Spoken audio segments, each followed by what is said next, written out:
বন্ধুরা, যেমন মানুষ তেমন তার পছন্দ, এই প্রবাদটা আপনারা সবাই জানেন। আজ সেই ব্যাপারে কথা বলবো।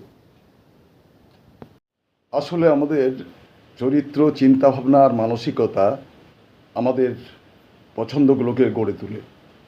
যেমন একজন সৎ মানুষ, সে সব সময় সৎসঙ্গ খোঁজে। একজন ইতিবাচক মানুষ সবসময় দেখবেন ইতিবাচক কন্টেন্টের প্রতি তার আগ্রহ রয়েছে। কিন্তু একজন নেতিবাচক মানুষ, সে যেখানে ঝগড়া, বিবাদ, মারামারি, সেই দিকে তার টান রয়েছে। নেতিবাচক চিন্তাভাবনা তার মধ্যে সবসময় কাজ করছে। আজকের দিনে সোশ্যাল মিডিয়া আমরা যা দেখতে চাই তা অ্যালগরিদমের মাধ্যমে আমাদের সামনে চলে আসে। এখন প্রশ্ন হলো, আপনার পছন্দগুলো আপনার ভেতরের মানুষটাকে সুন্দরভাবে তুলে ধরছে কিনা ভেবে দেখুন।